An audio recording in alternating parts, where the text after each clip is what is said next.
เสียงของคำว่ารักเธอคงไม่เข้าใจใช้แววตาอย่างไรเธอคงไม่รู้ทำได้เพียงห่วงใยในวันที่เธอไม่อยู่แม้ลึกๆจะรู้ว่าเธอมีใครวันที่เธอปล่อยมือใจฉันแน่แทบบางร้องเรียกเธอจนน้ำตาไม่เหลือสักหยดอย่าทิ้งฉันไปได้ไหมอย่าทำอย่างนี้ได้โปรด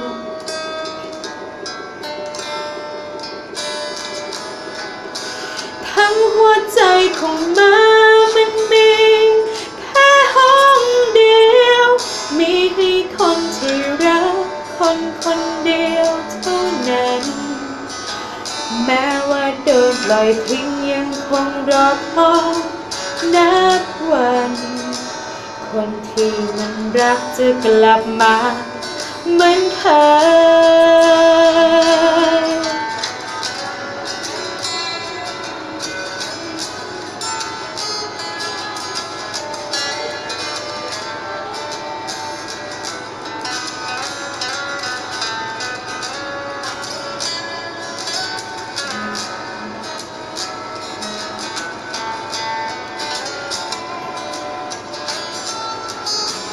วันที่เธอปล่อยมือใจฉันแน่แท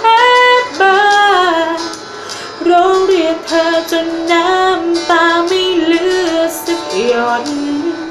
อย่าทิ้งฉันไปได้ไหมอย่าทำอย่างนี้ได้โปรด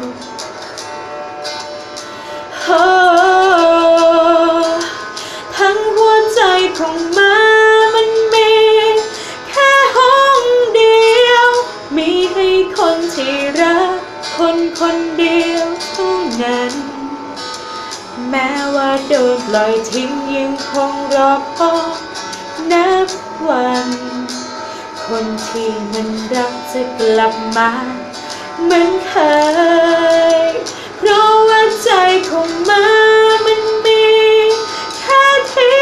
เดียวเว้นวางใจเอาไว้คนเดียวเท่านั้นแม้ว่าจะถูกทิ้งยังคงรอคอย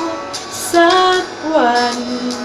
คนที่มันรักจะกลับมาเหมือนเดิมแม้จะเจ็บแค่ไหนปวดร้าวก็ช่างมันแค่ได้ยืนข้างคน